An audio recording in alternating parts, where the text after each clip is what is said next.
I studied the broken compass in my hands, feeling more lost than before. Jason and the kids have never felt farther and out of reach before. Out of reach before. How are we going to get home now? I asked Athena out loud, holding the broken pieces of the compass with care. I was a little hesitant to try using it before I ended up even farther than where I think I am. I'm sorry, I should have been more careful, Athena said. This is all my fault. No, it's not. I asked you to fight him. I replied, we just have to find another way back home with or without the compass. I looked around at the unfamiliar landscape, all items I had gotten safely tucked in my pouch. The meadows, once a vibrant tapestry of colors, now seemed dull and uninviting to me. Which way should I go? I wondered aloud, my voice barely above a whisper. I stood in place pondering when a gentle breeze rustled the leaves of a tree nearby. I noticed a small clearing and decided to explore it. The rustling leaves seemed to be urging me forward. In the clearing, I found a babbling brook, its crystal-clear waters reflecting the sky above. I followed the brook, using it as a guide. It's always a good sign to follow a flowing water. Perhaps this will lead us home, I said, my voice filled with hope. I walked the path until the sun began to set. After an hour or so, I arrived at a small village. Curious onlookers watched me approach their quaint town. I wandered around the town for a while before I was approached by an elder. Who are you, young one? The man asked rather kindly. My name is Ares, and I come from a city beyond the realm, I replied. I'm just trying to find my way back home. Whoever sent you to this part of the world must have surely given you a way to return home, the elder said. Why are you not using it? I had a little misfortune and the object bore the brunt of it, I answered. I'm afraid the object is beyond my expertise level. So you are planning to travel the realms without a compass to guide you? He asked. I nodded in reply. The idea sounded ridiculous even in my own ears. Well, right now, you look like you are in desperate need of rest, food, and a good sleep, the elder said. I nodded absent-mindedly. He led me to a cottage and offered me food and shelter for the night. When night came, they made a bonfire at the center of the village, and they all sat around it. So what land did you come from? The elder asked. You were vague about that part of the information earlier. Well, it's Earth. I'm not sure if this place is on Earth or somewhere else, but that's where I come from, I answered. This brought me here. I took out the lunar compass and showed it to him. He took it from my hands and studied it. I think I might know who made this and how you can get it repaired, he said. Then you can be on your way home as soon as possible. I felt like there was more to his words, like he knew something but wasn't telling me. How soon can we get it to this person? I asked. Tomorrow morning, he replied. For the rest of the night, they shared tales of their land with me until it was time to turn in for the night. When morning rolled by, I got ready to go with the elder. We traveled for about an hour before coming up to a secluded cottage. The elder knocked gently in the door before making us both take a step back. A second later, the opens with such force that I was surprised it didn't come off its hinges. Who's there? The voice asked. Calm down, Kaldon, the elder said, coming into sight. I have something for you, and I was hoping you'd be able to fix it and help get this young lady home. He pointed at me with his words. He turned to me and studied me for a moment before changing his expression. Let me see the object, he said. I handed over the compass to him. He studied it for a moment before handing it over. I can't fix it. I will be penalized if I do, he said, which meant he could fix it, but something was holding him back. The maker would punish me. You know the maker? I asked in surprise. Yes, and I'm confused as to how you got your hands on that compass. Who are you? He asked. How did you get this? My name is Ares, and it was given to me to help me find my way back home to my family, I replied.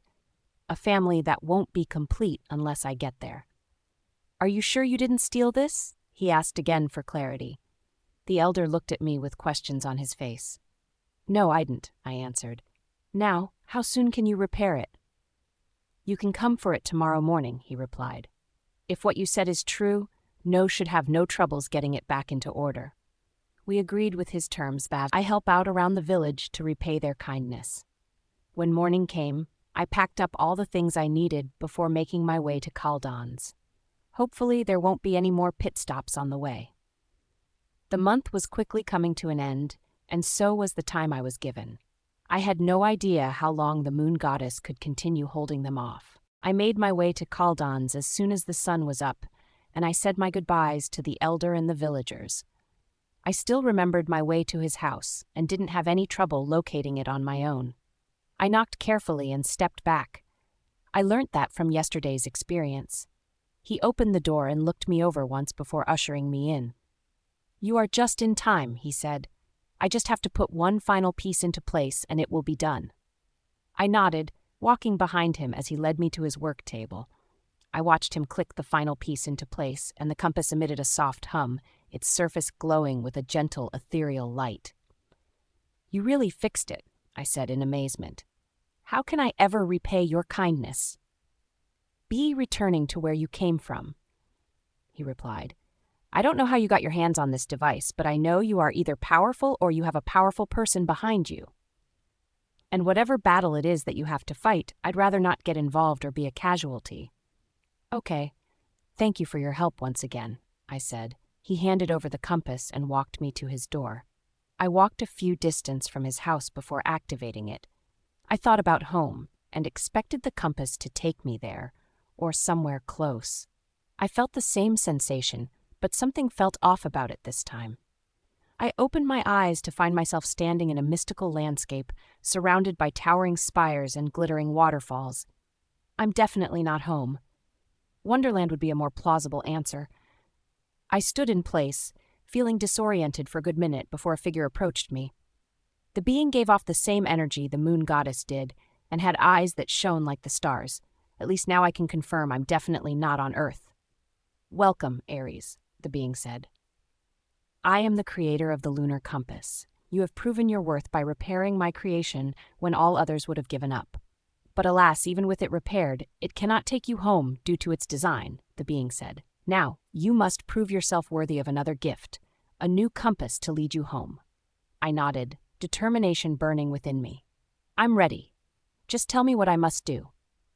"I love your spirit. Reminds me of someone I know," the being said. "As for your tasks, retrieve a crystal from the heart of the mountain where shadows dance and darkness reigns. And as for the second task, sing a song of courage and hope in the caverns of echoes where silence was the only answer." "I accept," I said.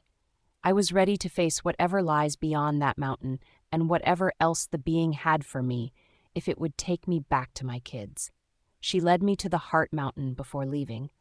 I stood still studying the heart of the mountain, its rugged facade looming like a sentinel. The air grew thick with an eerie, pulsating mist that seemed to writhe like living shadows. I steeled myself, gripping the dagger at my waist, and stepped into the darkness. As I descended, the mist swirled around me, tendrils caressing my skin like icy fingers. I couldn't help the shiver that coursed through my body. I pressed on, my heart pounding in my chest. The air grew colder, the silence oppressive, punctuated only by the soft crunch of gravel beneath my feet.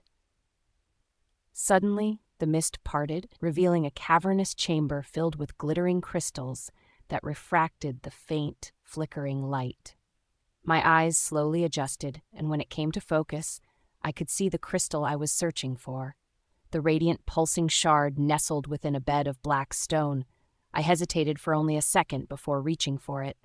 But the shadows coalesced around me, dark tendrils wrapping around my wrists like manacles. With each struggle, their hold on me tightened, and the colder I felt. A figure emerged from the darkness, a woman with skin as pale as the crystals surrounding us, her eyes burning with an ethereal fire. "Prove your worth, Aries," the woman whispered, her voice like the rustling of dry leaves. "Face your deepest fear and claim the crystal."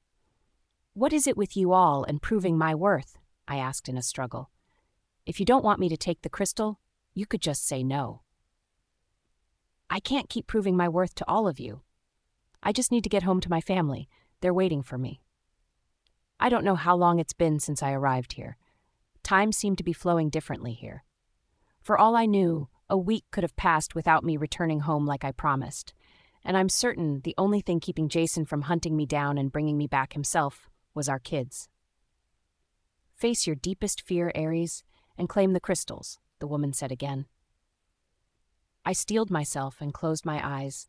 It was time I confronted my darkness again. My fear of failure, of loss, my fear of never seeing my family again. I felt the tendrils tightened around me, but I stood firm.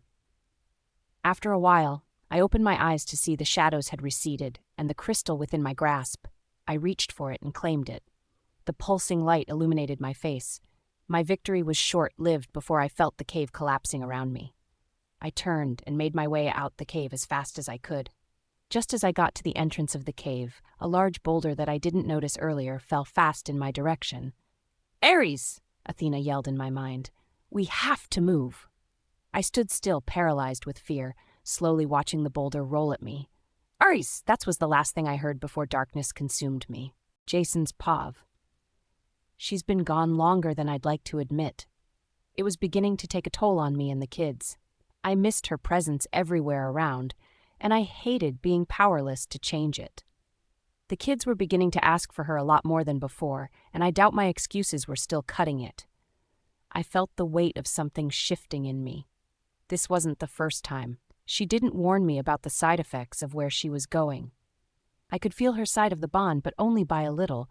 But that changed at some point last week. I stopped feeling her completely. I hunted Lila around the pack. The only reason why I hadn't insisted on going with Ares was our kids. Lila promised I would feel the bond no matter where she was, but she lied. "What's happening?" I asked with fury and fear written all over my face. "Is she in trouble?" "You have to relax and trust that whatever she's facing, she will overcome it in no time," she replied. "I'm sure she's fine and fighting to fund her way back to you." Her words managed to pacify me for quite some time, and she was right. 2 days later, I could feel her side of the bond again. My relief is short-lived.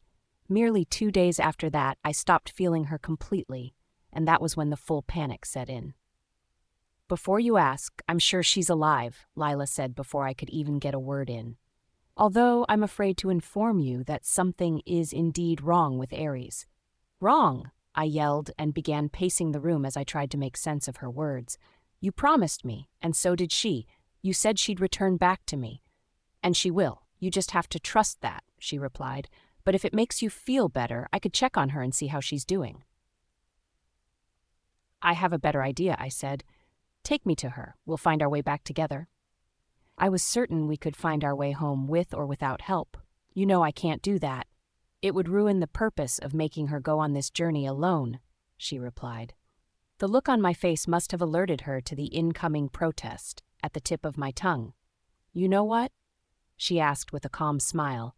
I felt sick to my stomach for taking this way to the moon goddess, but I had no other choice. "How about I check on her and see if she needs help?" "Okay," I replied. "What's a few more days, right?" The next couple of hours were hell for me. I wanted nothing more than to be with her at this moment. My cranky attitude must have alerted everyone to stay away from me at least until their queen returns. A few more hours went by, and I finally got impatient and went searching for the moon goddess again. The look on her face tells me all I needed to know. "Where is she?" I asked calmly. "She's in a realm similar to mine," Lila replied. "She's in the realm of being a compass maker, Starseed realm." "And I'm assuming it's not part of her mission, is it?" I asked. "No, it's not," she replied. "If she found her way there, then something just went wrong at some point." "Can't you get her out of there?" I asked. Her safety was my only priority at the moment. "I can't, I'm sorry. My powers don't seem to work in that realm," Lila replied. Despite the guilty look she was spotting, I wasn't totally not blaming her for her hands in this. "You are the only one who can get her out. I have enough powers to transport there, but without the compass you will both never return home," she said. "That's okay. We can always find our own way," I replied. "When you find her, I won't be able to help you, and if you don't return before the time is up to bring back her parents, she might lose them for good." She warned softly. I nodded. I was ready to do whatever it took to get her back. "Okay, King Mason, get your affairs in order while I prepare the transport," she said. "Meet me back here in 2 hours. I was ready to do whatever it takes to bring back my mate, and I'll be damned if I let anything get in my way, God or man." "Okay." I informed Luke, Carlton, and Josh about what I had to do. They understood that Ares was in danger, and I could only assure myself that she's safe when she's by my side. I delegated duties to them and gave some pointers about some issues before leaving them to find my kids. Telling our kids was the hardest. While Bean understood, her younger ones didn't. They were terrified I wasn't going to return, just like Aries didn't. I promise I will return as soon as possible, okay? I said for the umpteenth time as I stuffed another weapon in my bag. But why did you have to go? Lily asked with unshed tears in her eyes. Because Mummy is in trouble and I'm going to break her back, I replied. I carried my daughter in my arms and her tears slowly began to drop. Ethan hugged Adriana tightly and I felt bad for leaving them behind on their own. We stayed like that for a while, locked in each other's arms. Take care of your siblings, okay, Bean? I asked. She nodded. I promise to be back as soon as possible with your mother. They nodded and eventually let go. I kissed each of their heads before leaving to find Lila again. Luckily for me, she was already waiting for me. Almost like she could sense my heavy heart, she offered me a sad smile. I know how hard this must be for you, but the sooner you can find her and bring her, the better, she said. I know, I replied. Anything I need to know before you send me there? Only one, she replied. I waited patiently until she continued. Do not trust anything you hear when you are there. The gods will promise you anything to get you to do things for them, but they will never give you want. But they are gods, and there is no way to defy them, I replied. They could always just take what they want without asking. That's why you have to trick them and bear them at their own game. Find a way to trick them, and you might have a chance to get back home, she replied. Of course, I muttered under my breath. Tricking a god. Nothing much. I followed behind her as she led us to a clearing in the forest where Aries used to train. Another reminder of how much I missed her. She placed her hand on my heart, and I felt a tingling sensation wrapped around it. What was that? I asked. Your way home, she replied. If you are on the right path, it will feel warm and fuzzy, but if you are on the wrong path, you will feel a sharp pain. Okay, send me to her, I said. She nodded, muttered some words, and circled me. The sands of the earth rose like a tornado and engulfed me. Good luck, she yelled above the loud wind. I hope you both get here on time before it is too late. That was the last thing I heard before I felt my entire body being dragged across time and space for what felt like hours. After a really long time, it stopped, and the sands returned to the earth. I slowly opened my eyes, hoping I'd find Aries waiting for me, but she wasn't there. I was surrounded by figures that stood at least 8 to 10 feet tall. They didn't give off auras of gods, but hairs on the back of my neck and arm warned me that they weren't to be trifled with either. Who are you? Why are you here? And how did you get here? One of the figures asked. He asked gently, but I felt something forcing its way into me and compelling me to tell the truth. My name is Jason, and I came to get my wife, I said with difficulty, studying all of the faces in a new light. The figure that asked the question waited for me to answer the last bit, but I resisted with everything in me. He cocked his head to the side as if studying me and how I could resist him. I'll ask again, how did you get here? At his words, I felt the sensation wrap around me again, but I pushed past it and kept mum. Interesting, he muttered. Throw him into the abyss. I could feel Dak's panic blend into mine. He was ready to come out, kill these beings, and search for Aries himself. If you are certain you can take them out, then take over, I said in my mind, instantly calming him down. Leave him. A gentle voice interrupted their pushing. All figures stopped their actions against me and stood to the side. I turned to face the new being, unsure if she was a friend or a foe, but all my doubts cleared up with her next words. I was wondering when she would send you. Jason's Pav. I'm sorry, who are you? I asked cautiously. The energy I was feeling from her was 3 times stronger than the figures holding me captive. I could barely keep my eyes trained on her. For some weird reason, I couldn't look her in the eye. But what was worse was having my head feel like it had been invaded. You don't have to fight me, the being said with a smile. I mean no harm, to you and your mate. Aries, where is she? I asked. What did you do to her? I didn't see the attack until it landed. I felt my bones break apart and put together in seconds before my brain could register the pain. You don't have to be afraid. The being continued like nothing had just happened. I just needed to draw my sister's attention, and from the looks of it, it's working. She sent you. I have nothing to do with whatever grievances you have with your sister. I'm just here for my wife, I replied. Where is she? Where are you hiding her?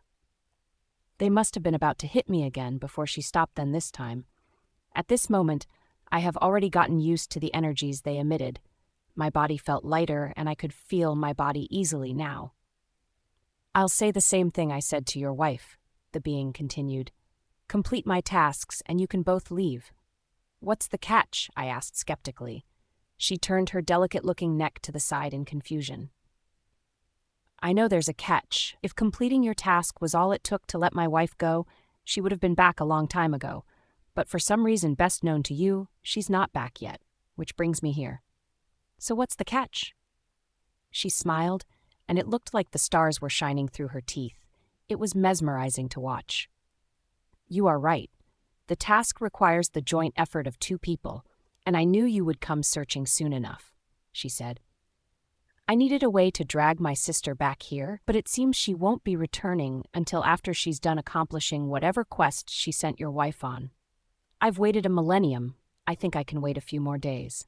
Your family's squabble has nothing to do with us, I said, but I'm ready to do whatever it takes to get my mate back. As for your tasks, retrieve a crystal from the heart of the mountain, where shadows dance and darkness reigns, the being said.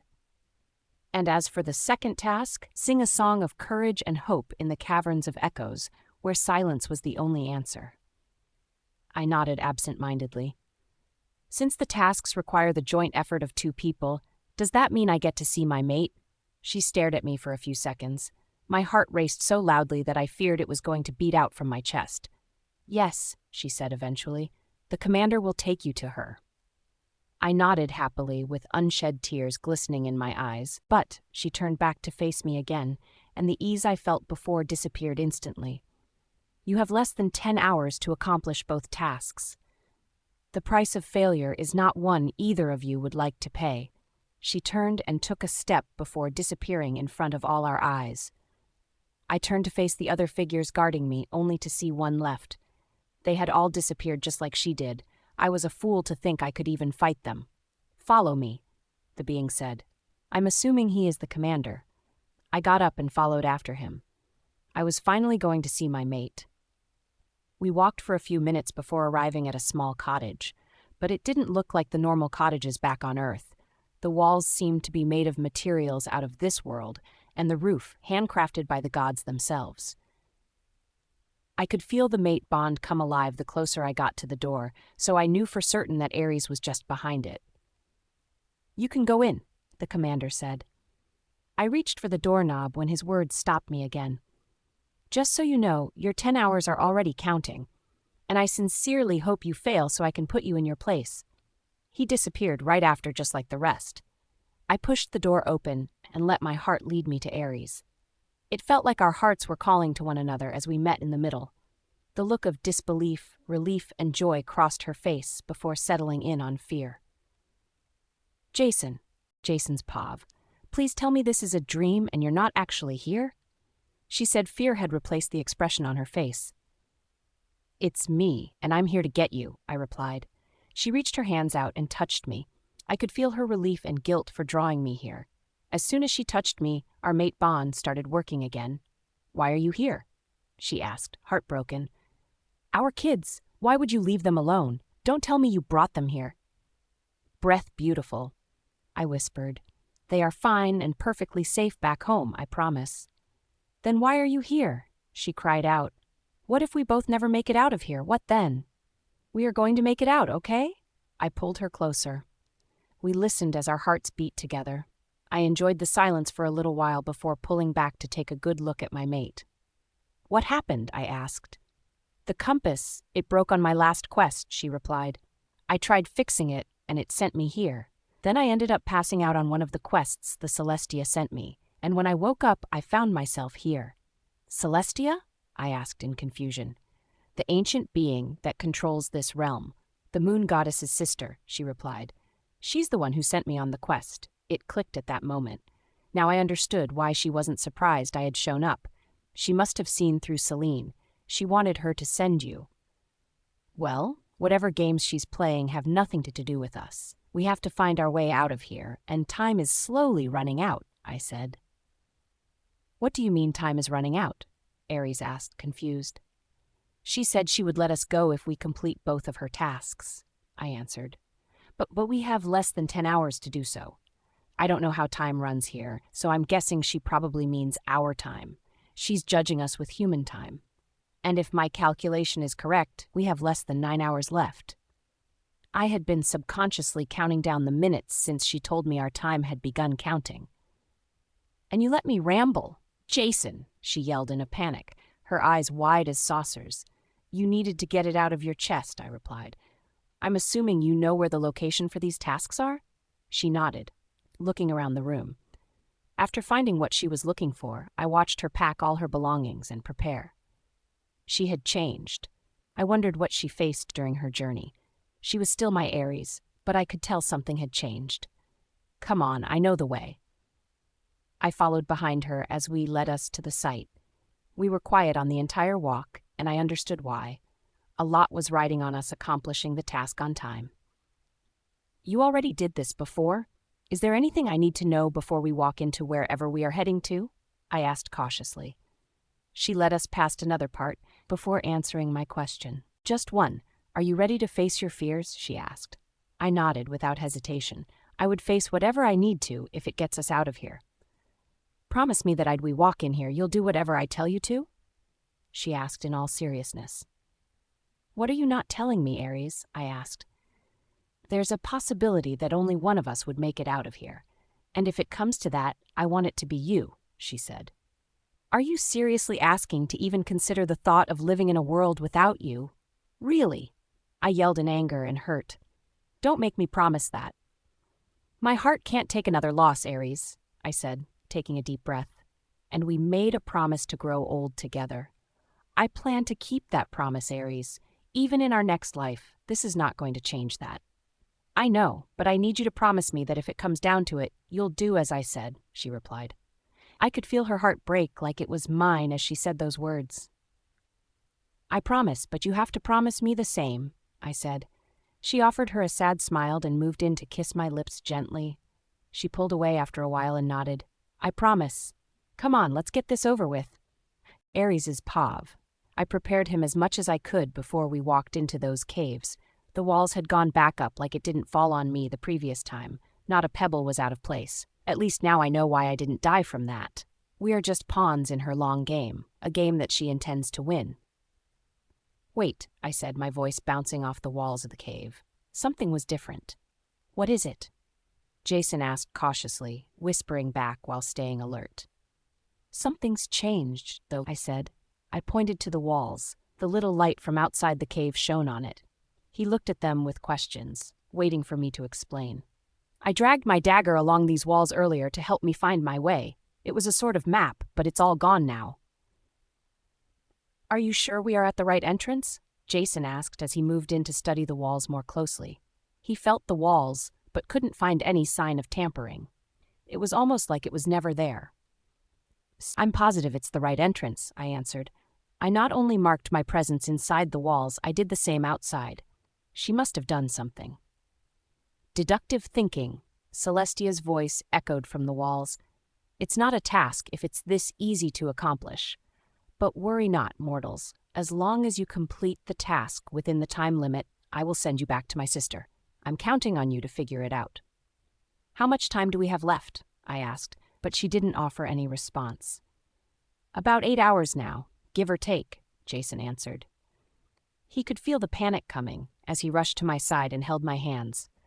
I centered all of my focus on the feeling and slowly pulled out of it. I wonder how I thought I could ever do this without him. So we know the markings you left behind are no longer there. Tell me something else, he said calmly. I know for certain that the cave is very dark, possibly darker than midnight, I answered. And I know for a fact the only sense of direction we had is gone. But how hard is it to make it to the center again? We are going to figure something out, he replied. He held my hand tightly as we moved deeper into the cave. I don't know if you can hear, Celine, but we really need your help. he muttered under his breath, but my wolf hearing picked it up. I finally understood. It's not that he wasn't worried, too. He just volunteered to be the one to remain calm in this situation. I squeezed his hands lightly and followed his lead. Almost like the moon goddess heard our prayer, the walls began to glow a faint light. Each crack in the cave walls became a source of light for us. "Are we on the right path?" he asked softly. I hummed in reply. With the help of the lights, it was easier to fight off the creeping shadow demons. But again, our victory was short-lived before all lights in the walls died off. "Shit," Jason muttered softly. "Come on, back to back, so we don't hit each other." I found it, and we continued facing off against the shadow demons. "How long are we supposed to fight this thing?" he yelled. "They eventually back off," I grunted out. I watched Jason try to use his fire powers, but lights merely flickered before going off again. "I really thought that might work," he said. He fought off another demon and more shrieked around us. "She just made sure Celine can't help us, and you think she doesn't have it within her powers to make our powers, which were given to us by her sister, useless?" I asked. "Really, Jason?" "I see your point," he grunted. "We fend off another shadow demon before they eventually backed off. Where next?" "The center. The crystal heart is located there, but to get to it, we must face our fears," I answered. I led us in the right direction, and just like I expected, the taunting voices began messing with my head. "What the hell is that?" "That is your fear making themselves known," I answered. "To get to the crystal, we have to prove ourselves worthy by facing them. Pro tip, it gets harder with each fear." "You did this before, and you are going through it again. I'm really sorry," he said. "What exactly were your fears?" The voices got louder the more we tried to ignore their presence. "Let's get through this, and I'll tell you everything you need to know later, I promise." Jason's pav. "You are right, she went on this trip to get away from you and your wedlock child," a version of me said in my head as loudly as it possibly could. "It was only a matter of time before she realized she's too good for you anyway." "I mean, why would a princess possibly choose a commoner?" the voice asked. "Especially when they could be a Prince Charming out there waiting for her. You and I both know you don't deserve her." "Maybe Celestia's right. She ought to reset the mate bonds. Who knows, your true mate could be waiting for you out there," the voice said. "If this is all you've got, perhaps you need to step up your game. I intimidate people better than that," I replied. "I'm not afraid Ares will leave, and I thought you would know my deepest fears. Shame." "I know what you are most terrified about. You are terrified she's not happy being with you, and you'll be right. She's not," the voice said. "What do you mean she's not?" I asked skeptically. It wasn't my deepest fear, but it was one of them. The thought of her not being happy with me was something I have always thought of. "Have you ever asked her if she's happy being with you?" the voice asked. "Or did you assume that she was?" The voice cackled loudly in his ear. I took my time to think about those words while he kept on cackling in my ear. He wasn't wrong. I've assumed she was happy being with me. I could feel it through the mate bond, unless she was hiding her true emotions from me. Different versions of what our lives would be if she wasn't in it played in my head. She wouldn't have had our child. She wouldn't still be with me after all these years, and gave me answers I didn't know I needed. She's happy with me, not only because of the kids we have together, or the wonderful life we have built together, but also because she truly loves me, I answered eventually, silencing the voices in my head. If she didn't love me, she wouldn't have given me all of her time and the power to make or break her. She wouldn't have given me her heart. The voices remained quiet even after a few seconds before it spoke up again. Yet she went on a mission to help bring her parents back. "Whoever said her parents would accept you for their daughter?" the voice asked again in a taunting manner. "But then again, that's not your fear, is it? What you are most afraid of is her leaving Earth, and you. You are afraid to be alone," the voice continued. Memories of my parents' death hit me again, and memories of Evie's death. I could feel my heart tighten at the thought of Ares leaving me too. I knew we still had our kids, but that wasn't the same as having her there. She promised me she won't leave me behind, but she ever does. I hope she finds peace wherever she finds herself next, while I stay here and take care of our kids until the day we are reunited. I replied. The voices finally ceased, and everything became suddenly silent. I looked around as the room suddenly became clear. I looked at the center and found the crystal heart laying there. I hesitantly picked it up and went in search of Ares. We could finally leave this blasted cave. "Did you find it?" she asked as soon as she caught a glimpse of me. I nodded, showing her the crystal in my palm. "We have to leave now if we both want to survive." "Wait, what?" I asked in shock. She took my hands in hers and pulled me along as she ran. It didn't take long before I understood what she meant. The walls began shaking, and soon walls began falling from the ceiling walls. "What's happening?" I asked, running even faster than before, this time pulling her behind me. "This was why I didn't want you to come with me," she said. "You have to keep your promise.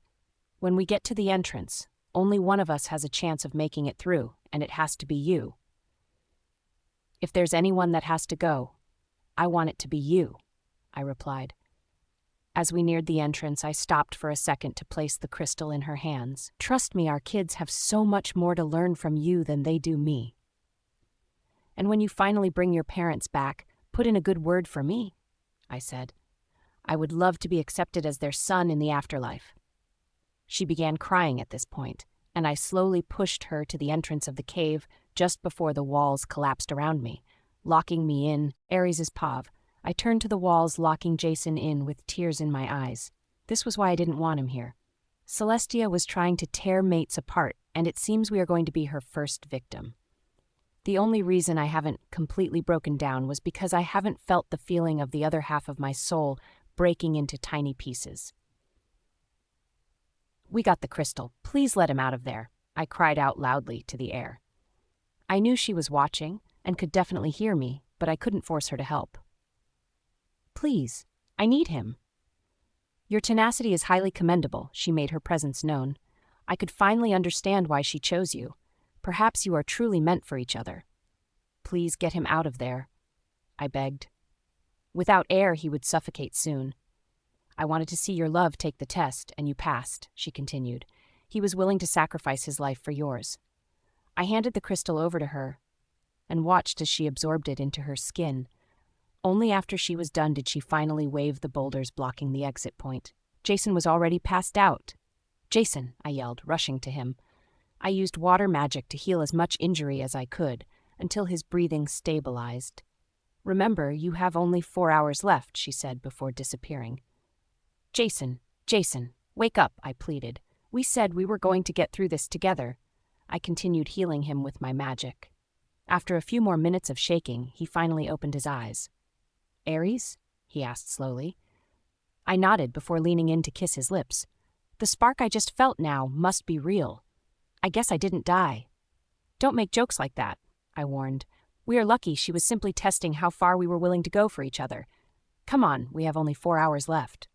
"How far is the Caverns of Echoes from where we are now?" he asked. He looked around, trying to find any sort of indications that would point us in the direction. "I'm not sure where that is," I replied, "but it shouldn't be hard to find. She left me with a way to locate the caverns, and we'll only get there on time if we leave now." I helped him up, and we immediately began making our way to the taverns. I changed into Athena and he into Dax so we could run there faster. It took an hour to get there. By the time we reached, I was winded, but it was faster than walking. We shifted back to our human form. "The entrance is just beyond these trees," pointed ahead of us. "How do you know the exact location of where we are going to?" She said she left something with me that could help with that. "It's almost like the map in my head itself," I replied. We made our way to the entrance of the caverns. As we got closer, we began to understand why it was called the Cavern of Echoes. Every step we took echoed 10 times more in the cave. "What is happening?" I asked, and heard my voice return back in magnitude. "How silent can we walk in this cave, and where exactly are we singing the Song of Hope?" Jason asked. "What Song of Hope can one exactly sing in this cave?" I asked back. We both looked at each other in confusion. "The second said to sing a Song of Hope in the Caverns of Echoes, where silence was the only answer," he said. "I think I understand it now. We have to find the place that doesn't echo, and we have to do that in precisely 2 hours, 30 minutes. which is enough time to find it and leave the cave. I nodded slowly. Then we'll split up, I said. He took the left side of the cave while I took the right. I kept singing the song I sang for the kids with each step I took. Although it was weird having my voice echo back at me, I continued singing nonetheless. I heard Jason's voice echo in the distance too as we both tried to find the spot that didn't echo. I sang about 4 different songs before I finally found it. I traced my steps back and called for Jason. The cave carried my over to where he was, and he found me soon enough. "What's wrong? Did you find it?" he asked softly. I led him to the spot. For the first time since we entered the cave, our voices didn't echo. "So what do we sing now? What exactly does a song of courage and hope sound like?" "I'm not quite sure myself," Jason answered, "but I think I might have something. My mother used to sing it for me when I was younger." I waited patiently for him to continue. "The song had a way of calming me down, filling my heart," he said. "I know it sounds corny, but it's the truth. Over the years, it's what I used to remember her by." "Can you sing it for me?" I asked quietly. We were both silent for a moment before he nodded. "In the dark of night, I feel your light, a beacon shining bright, guiding me through the fight. I've been down the road where fears and doubts reside, but I know I'm strong, I'll rise up and thrive. I am the warrior of my own soul.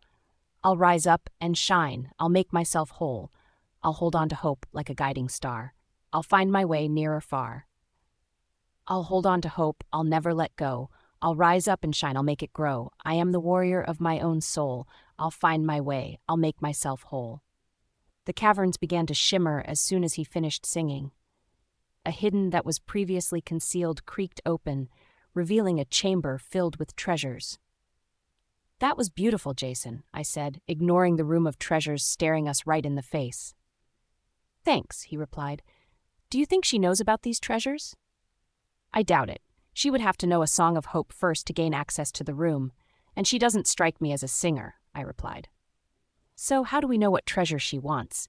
he asked as we made our way into the room. "I guess we'll just have to decide that for ourselves," I replied.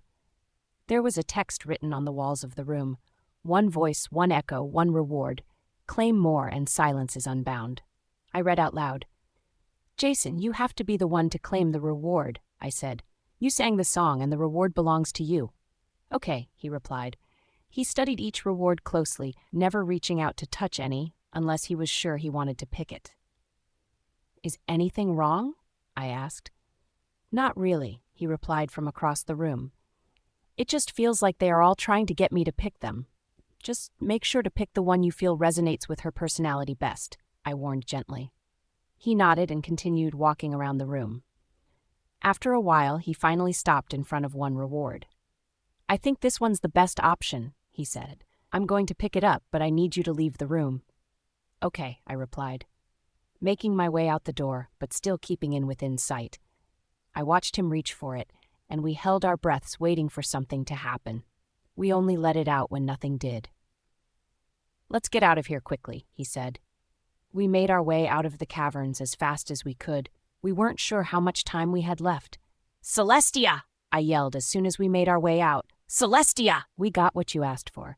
She appeared shortly after with a few soldiers with her. Jason pulled me closer to him as we watched the pair skeptically. "We got what you asked for," I said. "It's your turn to honor your end of the deal. Send us home." "Isn't it part of your culture to appraise an item before you buy it?" she asked with her ethereal voice, contradicting her cunning nature. "Here." Jason handed it over. "So my father really hid a chamber in there. I never found it on my own, but I was sure that you both would. And I was right," she said with a smile. "What is it called, and what does it do?" "It's called the echoing lyre. Anything you say through its pipes will be turned into reality," Jason answered. "Given your quest and your determination to end our existence, I figured you would need it."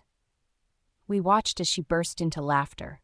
The trees danced in tune with her melodic laughter, and the wind carried her voice far and wide. "Are you not terrified that I would end your precious moon goddess?" she asked. "Do you not care for her life?" "On the contrary, I believe in her." "We believe in her," Jason answered. "And I know that no matter what tricks you use, you will never win." Her expression twisted now anger, but she quickly reined it in, offering us her warm smile again. "Tell my sister, if she doesn't return, the whole of Earth will feel my wrath." Aries Pav. "Does that mean you're sending us home?" I asked with caution. I know I had demanded it, but I didn't expect her to actually do as we asked. "Yes, I have far more in store for all of you," she replied. She waved her hands and a portal appeared behind us. "Step through there, and you should arrive in a few minutes." I studied the swirling portal for a second before Jason reached out for me. "Come on, it's time to go home," Jason said. I could hear the relief hidden in his words. I nodded. I checked my pouch one last time to ensure that I didn't miss any of the things I painstakingly acquired before stepping through the portal. Jason didn't follow immediately after me, but he arrived a few seconds after I did. "What happened?" "It's nothing. Come on. The pack's not far from here," he said. We made our way through some unclaimed territory before we finally arrived at our pack. As we got closer to the pack's border, I began to feel my connection to everyone again. My mind had been quiet for more than a month, and it only made me realize how much I missed the noise. "State your business before you come any closer," the guard yelled across the field at us. "Is that really how to welcome your Alpha and Luna home?" Jason asked with a small smile. "I thought I asked you to plan something grandiose for our homecoming." As his words dawned on him, they put down their weapons and came a little closer. With their hands on their chest and their heads slowly bent in submission, they welcomed us. By the time we made it to the gates, the entire pack had already began to gather while mirroring the same action. "Mama!" my kids yelled, running at me with all they've got. I hugged each one as tightly as I could before decidedly letting go. "Look how big you've gotten," I muttered as tears welled in my eyes. "I missed you guys so much." Ariana moved to hug me even more tightly, and I returned the gesture. "I missed you, baby," I whispered in her ear. "I missed you, Mum." Tears filled my eyes. No matter how many times I hear her call me that, I'll never get tired of hearing it. "Mama, please don't leave again," Lily said, clinging to my legs. "I won't, I promise. I'm not going anywhere." "All right, thank you for welcoming us back, but could you give us a few hours to settle in?" Jason asked. The crowd nodded. Some of the older women came to hug as they left. Some whispered how glad they were that I was back. Their words of encouragement made me realize how loved I was and how easy it would be to lose it. With Celestia's incoming wrath, I can't guarantee how many will survive. But this wasn't the time to think of that. I was finally home, and that was all that mattered. We will worry about the future later. I need to enjoy the present moment a little longer. I returned with the kids to the house, while Jason went in search of Celine. By the time I was done, I could only pass out from exhaustion.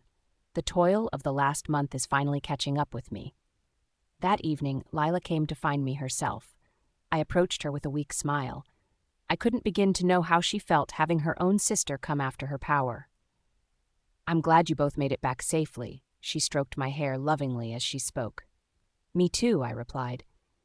"It was all thanks to you. We wouldn't be here if it wasn't for your help. I know you have more to worry about, but I am glad you decided to help us before you attend to your own business." "It was my duty, child. A duty that I now have to fight for," she said. I could see the sadness in her eyes despite her smile. "If you don't mind me asking, could you tell me what led to your sister's anger towards you?" I asked. "She seemed to have some deep-rooted anger towards you, and her message to you all but confirmed that. If you think humans are complicated, you should see the gods," she chuckled. "The difference between humans and gods is that you are born while we were created. Only a few gods are actually born. I am part of the few. My sister, on the other hand, was not so lucky, but she still turned out to be the most powerful amongst us. My sister's wrath for me had had a long time to stew. It was bound to spill eventually, and I know for a fact that I deserve every bit of it." She looked at me with a distant look in her eyes as she recounted their story to me. "I was born to my father, Helios, and my mother, Astrea, while Celestia was created," she started. "No one knew whose wishes created her, but my parents weren't worried about that.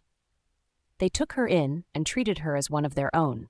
Down the line, the god of fate and destinies visited our home. They warned our parents that our destinies were intertwined, and one has the potential to shine more than the other. She turned to me, reaching her hands for mine. It would be best if I could help you. I can show you my early memories of it all if you want.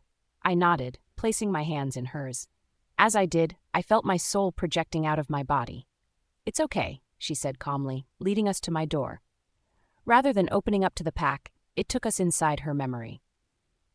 I watched little Celestia and the moon goddess run around in the castle walls. Their parents flanked both sides, watching them with love in their eyes. Helios' evident love for Celine was obvious for everyone to see, but they were still inseparable. I watched them spend their days chasing after shooting stars and exploring the gardens. As our abilities began to manifest, we slowly grew apart, older Selene said. Our parents recognized our unique abilities and helped us grow them. She led us to another door which led to another memory. It all changed when my father realized Celestia was getting stronger than I was, and he got worried, she explained. He started paying more attention to me, teaching me the secrets of the stars and the Luna cycle. Our bond grew stronger. The hate was beginning to grow in her eyes, and my mother sensed it, so my mother shared some secrets with her. I watched them grow apart each passing day. Celine mastered the art of the lunar cycle and began our race, while Celestia mastered the cosmos and all the universe had to offer. One fateful night, during a celestial celebration, Celestia's mischief went too far in her quest to gain recognition. She secretly manipulated the starlight to create a dazzling display, impressing the gathered gods but disrupting the delicate balance of the cosmos. Astrea, worried about the consequences, cautioned Celicia to restrain her powers. She became desperate to win our father's favor, Celine said. That night was the first time we ever argued. Celestia, feeling belittled and constrained, lashed out at Celine, accusing her of lack of vision and jealousy. The argument escalated, and for the first time, the sisters' bond was strained. We were already growing apart, but this was the final straw that broke the camel's back, older Selene said. She no longer hid her disdain for me. As the years passed, the rift between my sister and I widened. Celestia's ambition and desire for recognition drove her to seek power and influence among the celestial courts. I was concerned about her actions, and I tried to guide her back to the path of balance and what we were before, but nothing worked. Celestia saw my caution as an attempt to hold her back. She began to resent my perceived superiority and what she saw as my lack of courage. I watched as they grew older and grew apart. The moon goddess and Celestia were both strong individually, but both their strengths laid in different paths. She led us to another memory where she was alone, spying on her parents. They are constantly growing apart every day. It's only a matter of time until the prophecy starts coming true, Astrea said. You keep encouraging her strength, that's why she's these way. No god should be that powerful, Helios replied.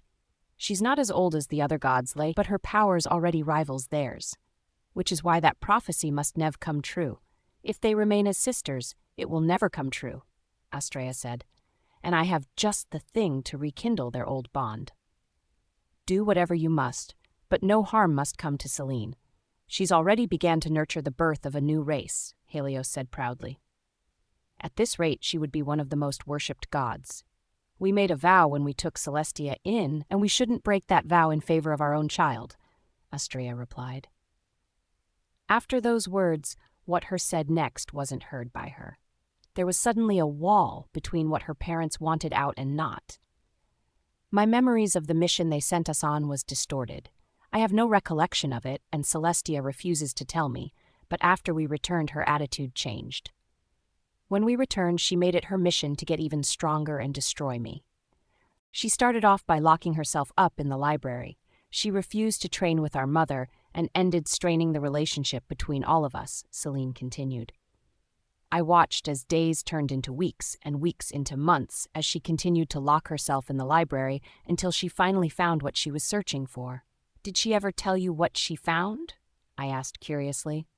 No, I had to find out on my own, she replied. I watched as both sisters got stronger through the years. Celestia became stronger than either of us anticipated.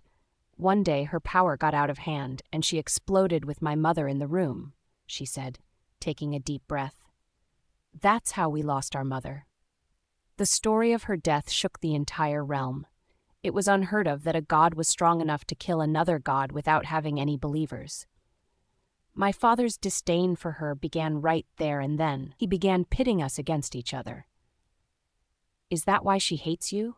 She hates me because of the prophecy. One of us is destined to kill the other, she replied. Centuries of grudge against me would be put to rest soon. We returned to our mortal bodies again, and the room slowly came into view. What do you plan to do now? I plan to bring back your parents and finally end the centuries of feud we have, she replied. Do you have all the materials I need? Nah. I nodded in reply, and she gave me a smile. A sad one. Rest today. We'll begin the ritual tomorrow, Celine said. I've already taken up most of your time. You should spend more time with your kids. I nodded, and she left my home. I stewed on her words and what I had just seen. I wasn't certain what the future held for us anymore. The outcome of their battle would undoubtedly determine our future. Just like she advised, I spent as much time as I could with the kids and Jason. They had a lot to tell me. The next day arrived, and soon it was time to begin the ritual. The moon was high up in the sky as we made our way to the site. We don't have much time left. She's coming after me, Celine said.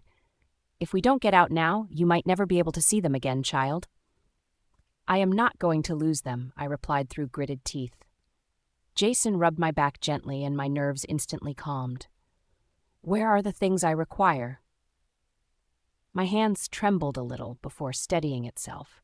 I placed the gemstone, containing the tears of Naiad, carefully on the boulder, the vial of River Styx's water from the underworld, and the sunflower. I know how hard it cost you to get this, but I want you to know that I'm proud of you, and so are your parents. I nodded, with tears filling my eyes. With the wave of her hand, a lunar chalice appeared in them. Jason took that as his cue to take a few steps back. The lunar chalice is a delicate, gemstone-encrusted chalice imbued with the moon goddess's power. I read about it after the elders brought some books from her parents' castle. After a deep breath, she began the ritual. By the light of the full moon, we call upon the powers of the underworld. I repeated the chant, my voice trembling with hope. Celine continued, Tear of Naiad, symbol of sorrow and longing, infuse this ritual with your emotional tide. I watched as she added the tear to the mixture and poured the River Styx's waters into the lunar chalice.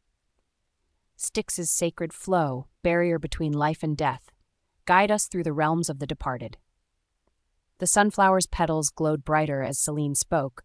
Sunflower of the lunar bloom, channel the moon's gentle, life-giving force. She instructed me on where to place the sunflower.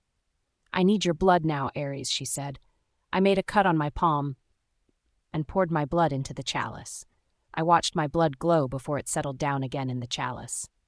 Celine raised her hands to the moon, and the winds picked up speed. I felt the ground tremble as she continued. Moon above, witness our intent. Aid us in this sacred, life-restoring event. I echoed her words, my voice filled with conviction. If anyone could do this, it'd be her. I watched her combine the ingredients, and a radiant light enveloped the vessel. By the power of the moon, the tear's emotional tide, and Styx's sacred waters, we call forth the spirits.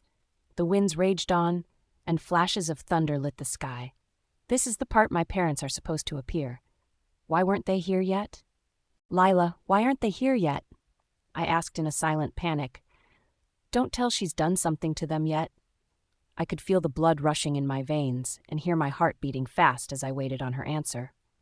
Give it a little time, Lila replied. I looked around, searching for any sign of them when their ethereal form began to materialize. Mom, Dad, I whispered as tears filled my eyes.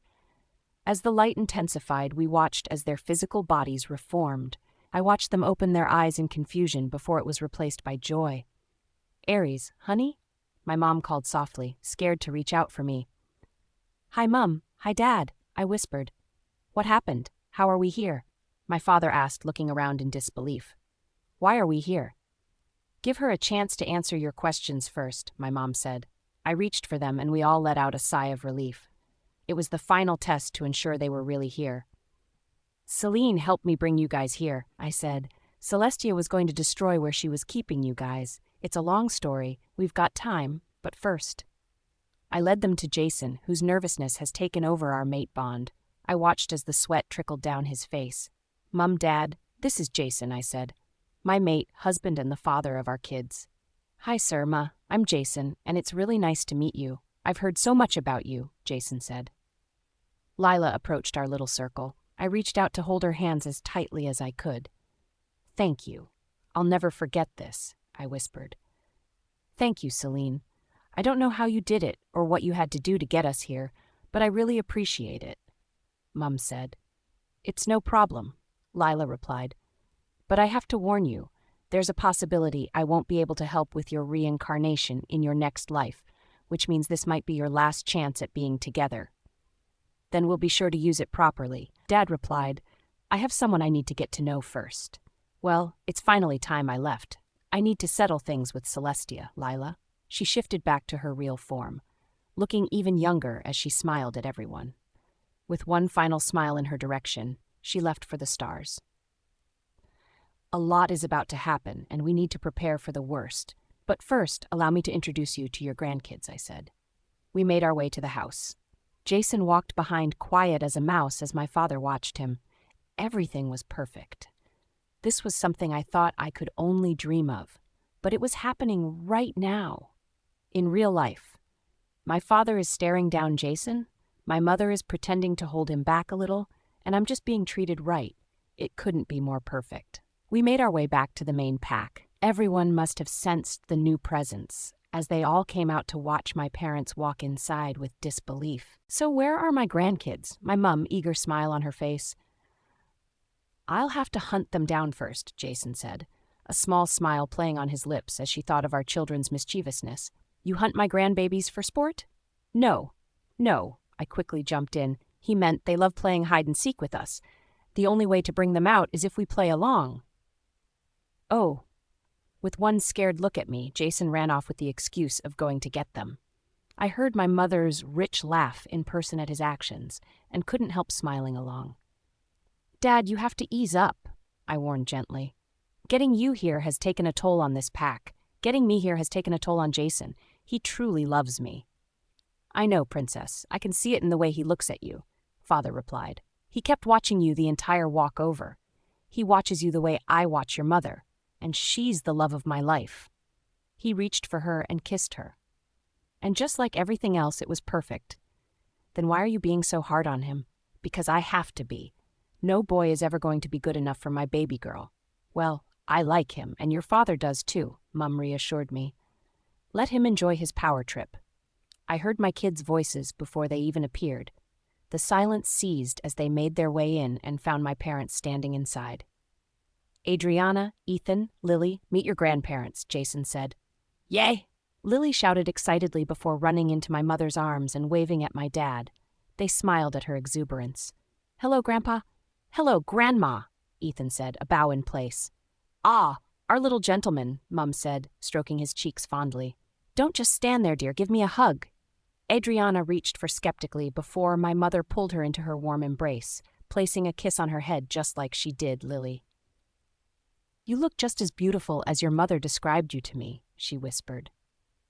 My father reached to kiss her head too, and I finally watched as her shoulders drooped in relaxation. "I'm sorry. We came empty-handed, but I promised to get my grandbabies something special later," Mum said. All of my kids' smiles got even wider at her promise.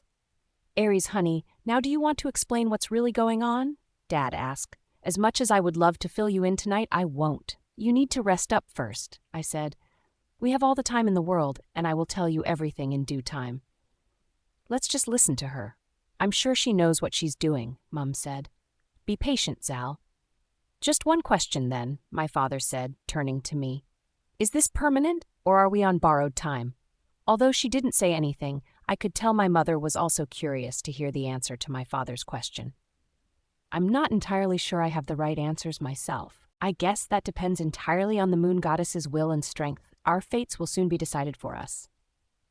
Jason's pav. Sleep was elusive from me that night. Don't get me wrong, I love having them back in my mate's life, but my nerves would not settle. It took everything not to overwhelm Aries with how I felt. I thought meeting her father would go smoothly, but it has been anything but that. I know he's only feeling me out and means no harm, but deep down I guess I wanted his approval. "Daddy, you are doing it again," Lily said, tugging at my pants. "Doing what?" I asked in fake ignorance. Staring at Grandpa and Mummy, she replied with a cute laugh that settled my heart for a while. "Shh," I whispered before kissing her head and watching her run off. My eyes found their way back to my mate and her parents again. I watched my mate's mother fawn over her, and I couldn't feel any happier. They hugged and smiled, and I saw where Aries got her beauty and smile from.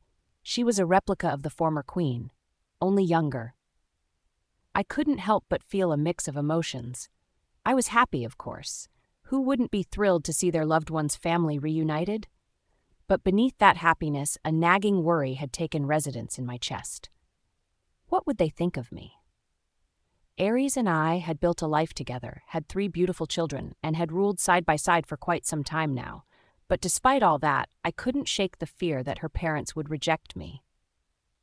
That they would see me as unworthy of their daughter, of their grandkids, and of the throne. I glanced over at Aries, who was beaming with joy, her eyes shining with tears as she discussed trivial things with her mother. She had no idea what was going through my mind. She thought I was just happy to have her parents back, and I was. But she didn't know about the doubts that had been plaguing me since yesterday. What if they don't accept me? What if they think I'm not good enough for Aries? What if they try to take the throne away from us? I pushed the thoughts aside, trying to focus on the present moment. Aries' parents were back, and we had a lot to catch up on. I took a deep breath, pasting a smile on my face as I approached them. "Morning, Mum," I said, trying to sound casual despite the turmoil in my chest. "Hi, beautiful." I kissed her cheeks, and I watched it darken in shyness, a color I'll never get tired of seeing on her. Aries' mother, Eva, smiled warmly at me, her eyes crinkling at the corners. "Jason, good morning," she replied with a smile. "Certainly approve of how you treat my daughter. And so does her father. He's just having a harder time showing it." I felt a surge of hope at her words. I just had to keep proving myself to him until he accepted me. "That's quite all right. I'll just have to keep proving myself," I said, smiling. "While I know we have time on our hands, I'd really like to know the circumstances of our return, and most importantly, what is happening," her mother said, just as Zal walked in. "I guess it's unavoidable," Aries said with a sigh. "I'm not sure if you felt any changes in the pocket dimension a few months back. Celine informed me that Celestia, her sister of sorts, is after her." "So, this is just a battle between gods?" Eva asked. "And what? We are the casualties?" "I'm afraid it's quite bigger than that. I pulled you out because that was the only way to ensure you are safe. But I'm afraid we are all going to be casualties if things go south up there," Aries replied. "And after getting a feel of Celestia's powers, it would take more than strength to win against her," I added. "If she succeeds, we all get to keep our lives and our wolves. If she fails, but her powers get taken, we could live, but without our wolves. All I'm saying is there is a lot to consider, and we'd rather not have everyone worrying and panicking when there is nothing we can do to make things better." "Jason is right," Aries added.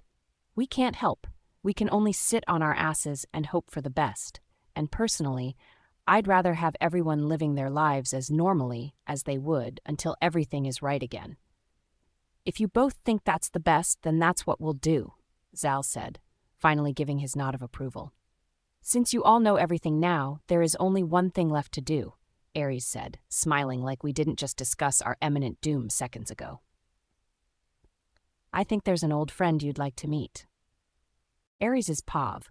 Jason had informed Josh we were coming to visit today. We made our way over to Josh's, but not without a little hassle first. Everyone we passed couldn't help bowing to my parents in respect and shock. Despite my parents' effort to rein in their aura as much as they could, their power couldn't help leaking through. We received looks of awe, of respect as we passed through. Although they couldn't believe their eyes, no one questioned it either.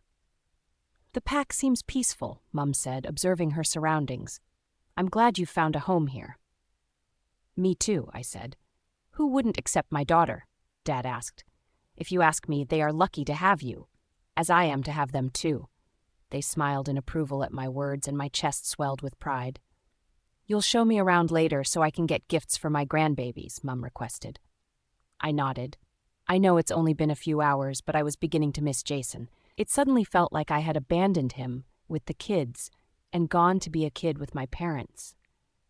While he understood, I knew I still needed to make it up to him and the kids. Jason had sent word to the elders about my parents' return, but it would take a day for them to arrive, which meant a day more for my parents to rest from all the questioning. Just as our footsteps reached the front of Josh's place, he opened the door with a smile. He gave a deep bow to me and then my parents. "Hi, Princess," he said, smiling in my direction. "Hi, Josh. Is he in?" I asked with a smile. "Ouch, I thought you came to visit me," he teased, opening the door further for us to walk in. "It's nice to see you," I said. "No more life-threatening mission without me." "Got it," I said. "My parents." "I know. I can recognize royalty," he bowed again. "You are a spitting image of Felix. Your father, he was a very good friend of mine," Zal said. Josh looked at him, his eyes swimming with questions and a smile. My mother took the liberty of pointing to the bracelet he still wore around. "I'll recognize those unique jewelry anywhere," she said. "I recognize those voices anywhere," Felix said as he appeared. "Queen Eva, Zal." My mother's eyes fill with unshed tears at the sight of her friend. Felix gave the lowest bows to them both. Even after years, his respect and loyalty to them hasn't diminished by any means. "Felix," both my parents whispered as they reached for him. Josh and I stood to the side, allowing them to live this moment without interruption. The next few minutes, we were treated as part of the furniture as the old friends caught up on each other's life. Seeing them together reminded me of how much time has passed since everything.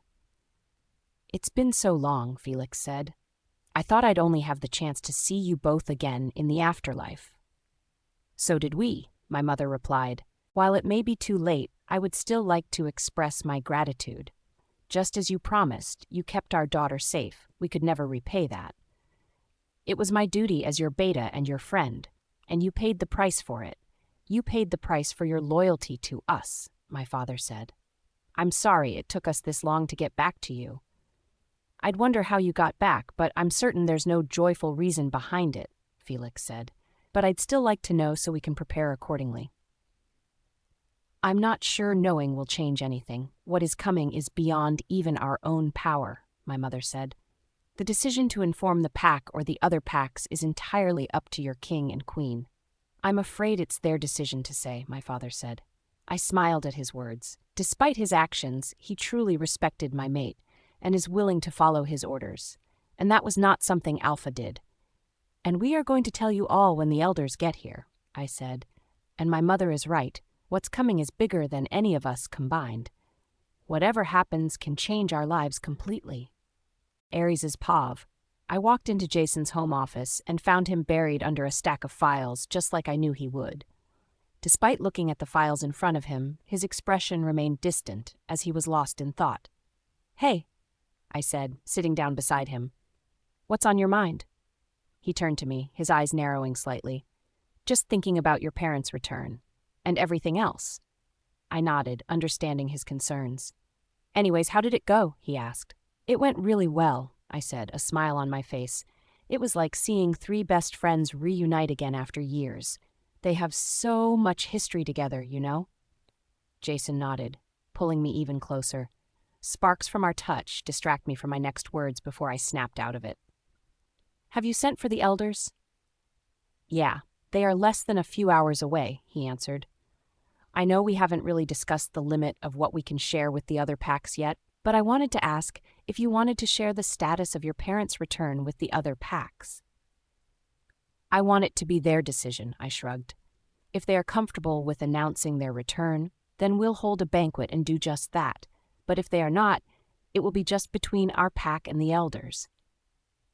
"Okay," he nodded. "You'll ask them while I make arrangements for whatever they decide."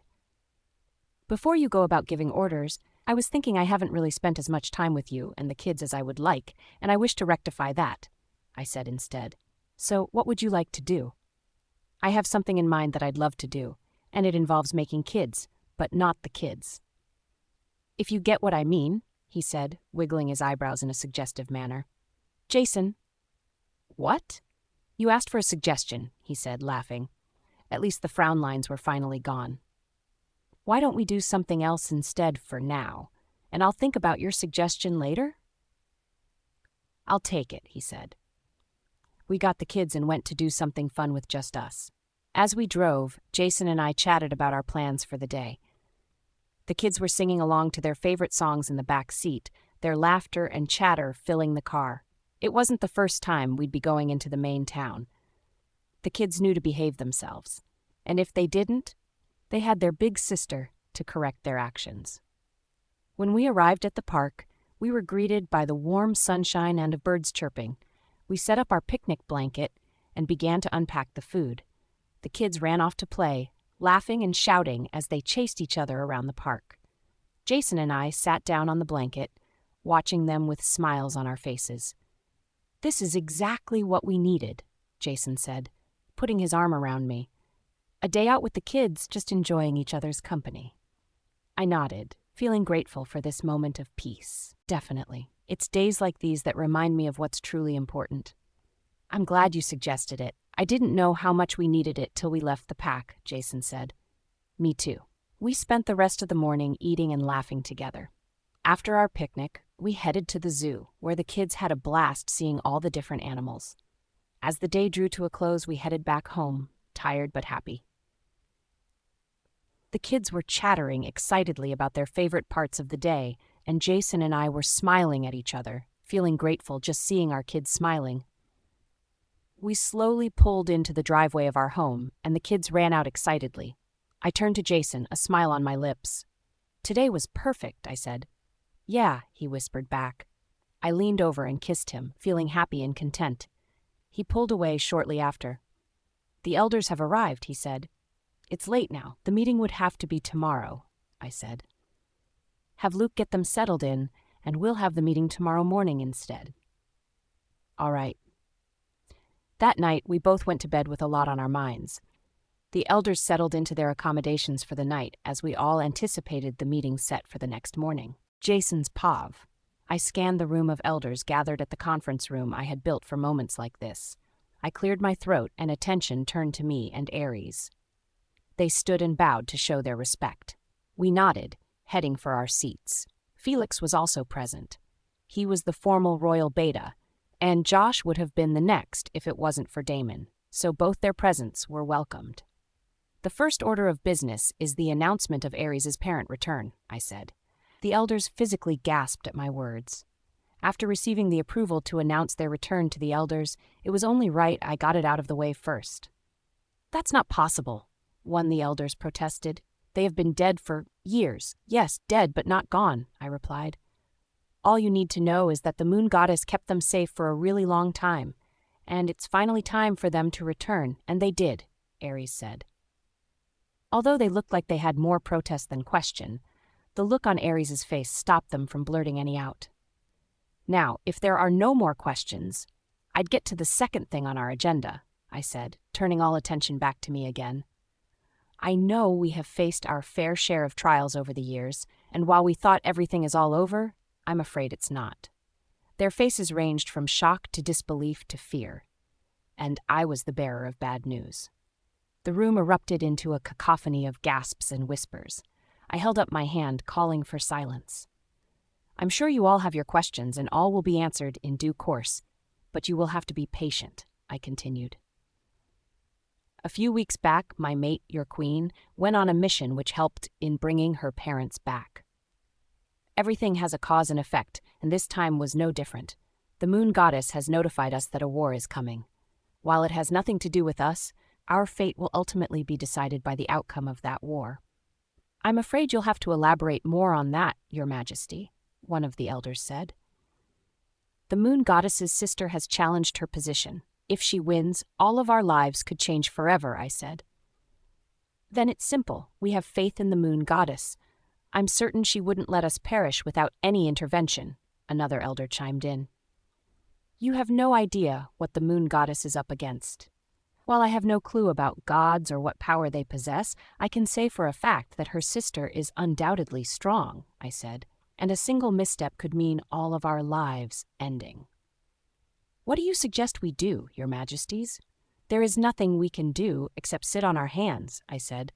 This isn't a battle we can fight, but there is something we can do. Keep the other from panicking when it starts. While I'm not certain we'll feel the effect when it starts, I want to be certain no one is panicking, I said. What if the other alphas ask for an explanation? Another elder voiced out his concern. Then they have to ensure not to mention anything to their pack. Everything I said is also not allowed to leave this room until I say so. We don't want to give the people any reason to start worrying from now, I explained. The elders looked at each other, their faces grave with concern. What do we know about Celestia's plans? One of the elders asked. I hesitated, unsure how much to reveal, but if I was going to tell the truth, then I might as well tell everything we know so far. We know that Celestia is gathering her forces, preparing for a massive attack on Selene's temple, I said, and we know that she will stop at nothing to achieve her goal. The room fell silent, the weight of my words sinking in. What is our contingency plan if Selene fails? Another elder asked. I took a deep breath, preparing to reveal the plan that Ares and I had come up with. We are going to make sure it doesn't come to that, but it might be risky. They looked at me expectantly, waiting for my next words. We plan to have Ares and her parents return the moon goddess's powers back to her, I said. That seems dangerous, another elder chimed in. What if something happens and we end up needing those powers to save us? We can't be sure we'll need them. Ultimately, the moon goddess needs them more than we do, Felix said, and I'm trusting the king and queen will make the best decision that is beneficial to everyone. We will need to be careful, Josh said. If Celestia is as powerful as you say, she could go berserk if she senses anything is wrong. Ultimately, I trust the moon goddess and I trust the king and queen. I nodded, pleased with his and his father's words. We will be careful, I said, and we will do whatever it takes to protect our world and our people. The elders nodded, their faces set with determination. We are with you, your majesties, one of them said. We will stand by your decision and with the moon goddess. I felt a surge of gratitude and relief. We had the support of the elders. All we had to do now was figure out how to return the moon goddess's powers, Ares's Pav. As we walked out of the hall, I couldn't help but feel a sense of unease. We had made a decision to support Selene, but I knew that it wouldn't be easy. Celestia was a powerful goddess, and she would stop at nothing to get what she wanted, and we knew next to nothing about her except what the moon goddess had told us. Jason seemed to sense my unease, and he put a reassuring arm around my shoulders. We'll be okay, he said, his voice low and soothing. We'll work together, and we'll find a way to defeat Celestia. I nodded, feeling a surge of determination. We would do whatever it took to protect our pack. We just have to figure out the right way to transfer the powers out of you and back to the moon goddess, without causing harm to you or your parents, he said. Should be easy. You really think so? I want to believe it, he replied. As we walked, we were joined by Felix, Josh, and my parents. We formed a small group, walking together in silence. After a few minutes, Josh spoke up. We need to come up with a plan, he said, his voice low and serious. We can't just sit back and wait for Celestia to make her move. My father nodded, his eyes narrowing. I agree, he said. We need to be proactive, not reactive. Jason nodded, his eyes locked onto mine. I think we should start by gathering more information, he said. We need to know what we're up against. I nodded, feeling a sense of agreement. We needed to be smart, to use our resources wisely. We couldn't just charge in blindly, not against a goddess like Celestia. If we were being honest, the lack of confidence on Selene's face the last time we saw her wasn't reassuring. We need every text about the moon goddess, both past and present.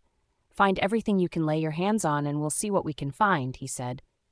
There might be some books at the old castle, but I doubt it would be of any help, Felix said. Anything you can find will be of help, I said. Do you think you can have some of the guards accompany you to get them? If you wish, Queen Arabella, then that is just what I'll do, he replied. Then I'll go with you, my father voiced out. The elders had a shock seeing them outside the conference when the meeting was over. Dad? It's okay, baby girl, he said. There's actually a book hidden at the old castle. Your mother and I hid it so it wouldn't fall in the wrong hands. and we are the only ones who know where it is. They will both be safe. I doubt anyone in their right would attack the royal guards on a mission from the king, my father said. We can't be certain. What if there is still someone out there who might be after you both? I doubt many people would remember our faces anymore, she replied. Your father would be safe, and it's our job to worry about you, and not the other way round. Her Majesty is right. Besides, I won't be letting them go alone. I'll accompany them both, Josh added. But there is still one person we can call that would be able to get us all the information we need. Who? I asked curiously. Cole. He is already busy enough with the company. I don't think he should be involved, Jason said. I think he'd be even more interested in this case since it affects him also. And if you are worried about secrecy, you know very well the kind of man he is. Josh replied, What do you mean? Cole's found his mate, Josh replied. I'm sure he'd not want his relationship to be short-lived. Oh, I trailed off. That is if he can make the time. I will have Luke call him, Jason said. How long would it take for you guys to go back to the old castle and back? I asked. 3 days, without rest, Josh and Felix voiced at the same time. Which also leaves Cole 3 days to find whatever he can and report back to the pack, Jason said. Hopefully that's enough time. We'll meet back on the 4th day. When do you leave? Tonight. If it's fine with His Majesty and my father, Josh said. Both men nodded in agreement. 3 days it is. Whatever you do, ensure you all return back home, I said. We will be back safe, baby girl, my father said, leaving a reassuring kiss on my head. I hope to hear good news then. Jason's POV. 72 hours went by really fast and soon everyone returned to the pack. Ares and I weren't left out. I searched as much as I possibly could while Ares tried reaching out to the moon goddess herself. Is everyone back? I asked Luke through the mind link. Yes, I was just about to inform you, he replied. We are headed for the conference room now. All right, be there in a sec, I replied. I reached for mine and Ares' connection and linked her too. Ares, baby, we need to meet with the others at the conference room. Okay, I'll meet you there in a second. I'll wait for you outside the door, I said before ending the mind link.